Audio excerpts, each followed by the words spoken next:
அன்பர்களே, இன்றைய தினம் இந்திய சுதந்திர போராட்டம் என்பது ஒரு குடும்பம் சம்பந்தப்பட்ட விஷயம் அல்லது 2-3 பேர் சம்பந்தப்பட்ட விஷயம் என்று பரப்பி உண்மையான சுதந்திர போராட்ட வீரர்களை அவமதிக்கும் சம்பவங்கள் தொடர்ந்து அரங்கேறி வருகிறது. அந்த வகையில் தான் 27 ஆண்டுகள் இந்த தேசத்தின் விடுதலைக்காக போராடி சிறையில் வாடிய வீர சாவர்க்கரை 5 ஆண்டுகளுக்கு மேல் சிறையில் இருந்த நாட்களும் சொகுசு சிறையில் இருந்தவர்களின் வாரிசுகள் விமர்சித்து வருகின்றனர். இந்த நிலையில் கேரள மாநிலம் காசர்கோட்டில் சுதந்திர தின விழாவை முன்னிட்டு ஒரு வினாடி வினா போட்டி நடத்தப்பட்டது.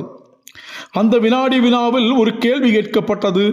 இந்திய சுதந்திர போராட்டத்தில் ஈடுபட்டு அதிக ஆண்டுகள் சிறையில் இருந்த சுதந்திர போராட்ட வீரர் யார் என்பது அந்த கேள்வி. அதன் விடையாக வீர சாவர்க்கர் என்று குறிப்பிடப்பட்டிருந்தது. இதில் கேரளாவில் கம்யூனிஸ்டுகளும் காங்கிரஸ்காரர்களும் கொந்தளித்தார்கள். வீர சாவர்க்கரை புனிதராக காட்டுவதற்காக முயற்சி நடக்கிறது என்று கொந்தளித்தார்கள். இதையடுத்து அந்த ஆசிரியர் சஸ்பெண்ட் செய்யப்பட்டுள்ளார். தவறு ஆசிரியரிடமா, தண்டித்த அரசிடமா?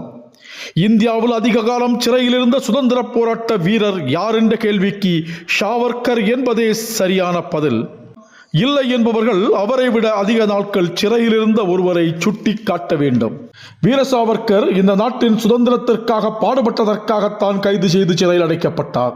27 ஆண்டுகள் சிறையில் வாடினார். அல்லாமல் திருட்டு வழக்கிலோ கொலை வழக்கிலோ ஆங்கிலேயர்களின் பெண்களுடன் நெருக்கமாக இருந்ததற்காகவோ அவர் கைது செய்யப்படவில்லை.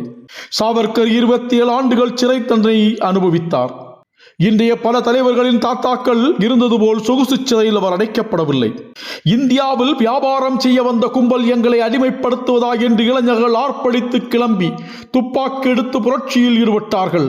அந்த இளைஞர்களின் வரலாற்றை சற்று திருப்பி பார்த்தால் அதில் பலருக்கும் சுதந்திர வேட்கையை உருவாக்கியது வீர சாவர்க்கரின் பேச்சுக்களும் எழுத்துக்களுமாகத்தான் இருக்கும்.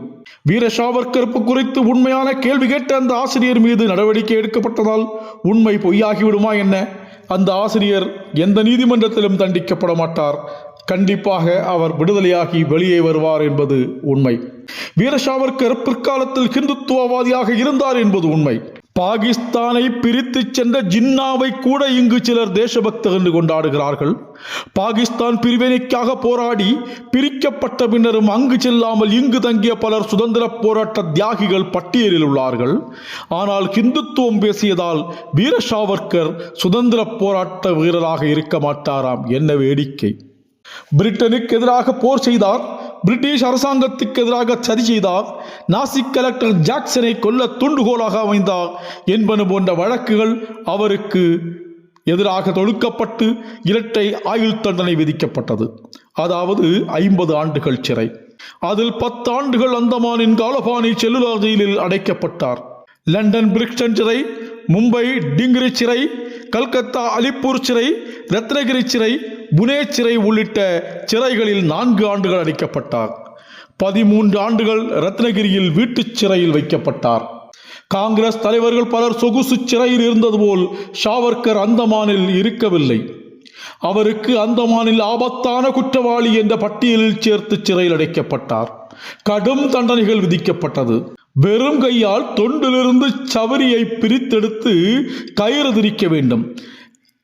தொண்டிலிருந்து நாரை பிரித்தெடுக்கும் போது விரல்களிலிருந்து ரத்தம் கொட்டும். ஆனால் அவரை ஓய்வெடுக்க அனுமதிக்க மாட்டார்கள். தொடர்ந்து வேலை செய்து கொண்டே இருக்க வேண்டும். பல மணி நேரம் தினமும் செக்கு இழுக்க வேண்டும். இந்த தேசத்தின் விடுதலைக்காக அவர் சிறையில் பட்ட கொடுமைகள் சொல்லி மாளாது. 2 ஆண்டுகளில் 15 மாதங்கள் தனிமைச் சிறையில் அடைக்கப்பட்டார். கற்பனை செய்து பாருங்கள். வேறு யாரையும் பார்க்க முடியாது, பேச முடியாது. 15 மாதங்கள் ஏகாந்த வாசம். 63 நாட்கள் உட்கார முடியாத அளவுக்கு கைகளில் விலங்கிட்டு நிறுத்தப்பட்டார். நிற்கும் இடத்திலிருந்து கால்களை அசைக்க முடியாமல் இரும்பு போட்டு 5 மாதம் நிறுத்தப்பட்டார். நடக்கவோ அமரவோ படுக்கவோ முடியாத அளவுக்கு கால்களின் குறுக்கே இரும்புகளை கட்டி வைத்து 10 மாதம் கொடுமைப்படுத்தப்பட்டார். இத்தனை கொடுமைகள் அனுபவித்த பிறகும் வெறும் கால்வயிறு உணவுதான் அவருக்கு முதல் 24 நாட்களுக்கு வழங்கப்பட்டது. இந்த நிலையில்தான் தன்னுடன் கைது செய்யப்பட்ட பலருக்கும் கொடுக்காத கொடும் தண்டனைகளை தனக்கு அளிக்கப்படுவதாக கூறி தன்னை அரசியல் கைதியாக நடத்த வேண்டும் என்று கேட்டு அவர் ஆங்கிலேயர்களுக்கு கடிதம் எழுதினார். இத்தனை கொடுமைகளே அவர் அனுபவித்த பிறகுதான் இப்படி ஒரு கடிதத்தை எழுதினார். இன்று அவரை விமர்சிக்கும் தலைவர்கள் அந்த மாதிரி சிறையில் அடைக்கப்பட்டால் என்ன ஆவார்கள் என்று சிந்தித்து பாருங்கள். வெறும் அவதூறு வழக்கிற்காக மன்னிப்பு கேட்டவர் ராகுல் காந்தி. அவதூறு வழக்கில் என்ன மரண தண்டனையா விதிப்பார்கள்? சிறைக்கு சென்றாலும் எதிர்க்கட்சி தலைவர் என்ற சொகுசு மரியாதை அங்கு கிடைக்குமே. அதற்கு பயந்து மன்னிப்பு கேட்ட ராகுல் காந்தியும் அவரின் அடிபொடிகளும் வீர சாவர்க்கரை விமர்சிப்பது வேதனையிலும் வேதனை அல்லவா? சரி, வீர சாவர்க்கர் இந்த கடிதம் எழுதிய பின்னர் அவருக்கு ஏதாவது சலுகை அளிக்கப்பட்டதா என்று கேட்டால் ஒரு சலுகையும் அளிக்கப்படவில்லை. அவரது மன்னிப்பு கடிதத்தை நம்ப பிரிட்டிஷ் அதிகாரிகள் தயாராக இல்லை. அதனால் அவருக்கு எந்த சலுகையும் வழங்கப்படவில்லை. உண்மையான தேசபக்தர்கள் என்று கொண்டாடப்படும் பலர் சிறையில் சொகுசு வாழ்க்கை வாழ்ந்தார்கள். அவர்களுக்கு கொடுத்த தண்டனைகள் குறைவு. அப்படி உண்மையான தேசபக்தர்கள் என்று கூறுபவர்கள் சிறையில் சொகுசாக வாழ்ந்தபோது வீர சாவர்க்கர் ஏன் இவ்வளவு கொடுமைப்படுத்தப்பட்டார் என்பதை நாம் சிந்தித்து பார்க்க வேண்டாமா? சாவர்க்கரின் மன்னிப்பு கடிதத்தை பரிசீலித்த அதிகாரி சர் ரெஜினால்டு கிராடாக் என்பவர் சாவர்க்கர் தவறு செய்ததற்கான எந்த குற்ற உணர்வும் இல்லாமல் இருக்கிறார். அவரிடம் எந்த குற்ற உணர்ச்சியும் தென்படவில்லை. அதனால் அவருக்கு சிறையில் எந்த சலுகையும் அளிக்க முடியாது என்று தெரிவித்தார். எப்படி குற்ற உணர்ச்சி இருக்கும் வீர சாவர்க்கர் போன்ற தேசபக்தர்களுக்கு? அன்னை பாரத மாதாவின் அடிமை விலங்கை உடைப்பதற்காக பாடுபட்டவல்லவா சிறைக்கு சென்றிருந்தார். அது பெருமிதமான உணர்வல்லவா? அவருக்கு ஜாமீன் மறுத்த குறிப்புகளில் பிரிட்டிஷார் இந்தியா ஜென்மம் கொடுத்த மிகவும் ஆபத்தான மனிதர்களில் ஒருவர் சாவர்க்கர் என்று எழுதி வைத்தார்கள். மேலும் மன்னிப்பு கடிதம் சிறையிலிருந்து வெளியே வருவதற்கான அவரது தந்திரம்.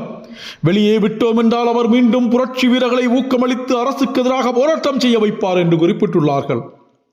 1918 அந்த மாநிலிருந்து சில கைதிகள் வேறு சிறைக்கு மாற்றப்பட்ட போது அந்த பட்டியலில் இருந்த சாவர்க்கரின் பெயரை சிறை அதிகாரிகள் வெட்டிவிட்டார்கள்.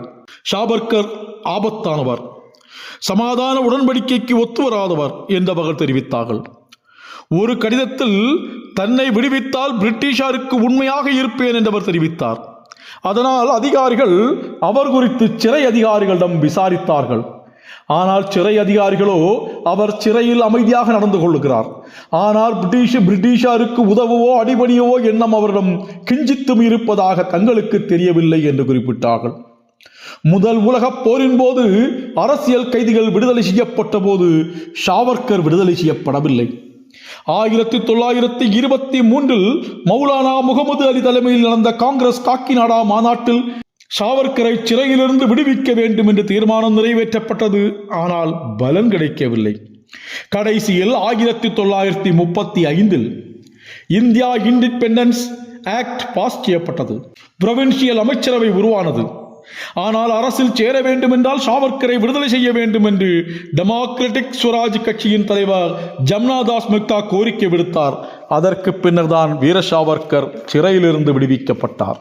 ஒன்றை நினைவில் கொள்ளுங்கள், சாவர்க்கரின் சேவைகளை இந்திய அரசு ஏற்க வேண்டும் என்று பாராளுமன்றத்தில் தீர்மானம் கொண்டு வரப்பட்ட போது அதை ஆதரித்து வாக்களித்தவர் கம்யூனிஸ்ட் கட்சியின் மூத்த தலைவர் ஏகேஜி என்பதை நினைவில் கொள்ளுங்கள். இந்தியாவின் மிகவும் புகழ்மிக்க மகன் சாவர்க்கர் என்று இந்திரா காந்தி புகழ்ந்தார். பிரிட்டிஷாருக்கு எதிரான போராட்டத்தில் சாவர்க்கரின் பங்கு மகத்தானது என்றவர் குறிப்பிட்டார். வெறும் சாவர்க்கர் என்று இந்திரா காந்தி குறிப்பிடவில்லை, வீர சாவர்க்கர் என்றே குறிப்பிட்டார். அவருக்கு நினைவு தபால் தலையும் வெளியிட்டார் இந்திரா காந்தி. ராஜீவ் காந்தியும் சாவர்க்கரை தீண்டத்தகாதவராக கருதவில்லை. ஆனால் சோனியா, ராகுல் காந்தி வந்த பிறகுதான் வாக்கு வங்கி அரசியலுக்காக இவர்கள் சாவர்க்கரை படிக்க தொடங்கினார்கள். காங்கிரஸ் ஒன்றே உணர வேண்டும், இந்த தேசத்திற்காக அதிகம் பாடுபட்டது யார் என்ற கேள்வி கேட்கப்பட்டால் தங்கள் தாத்தாக்களும் பாட்டாக்களும் அந்த பட்டியலில் வரமாட்டார்கள் என்பதனால் வீர சாவர்க்கரை ஒதுக்க நினைக்காதீர்கள். உங்கள் சுயநலத்திற்காக ஒரு குடும்பம் மட்டுமே சுதந்திர போராட்டத்தில் ஈடுபட்டதாக காண்பித்து மற்ற சுதந்திர போராட்ட வீரர்களை அவமதித்ததும் சிறுபான்மை வாக்குகளுக்காக பாரதத்தின் கலாச்சாரத்தை பண்பாட்டை ஏற்க மறுத்ததும் தான் காங்கிரசின் அழிவிற்கு காரணம்.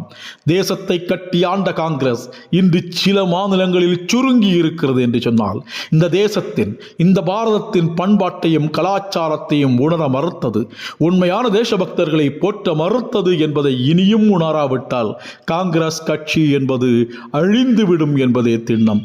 தொடர்வோம். உங்கள் கிரீஷ்.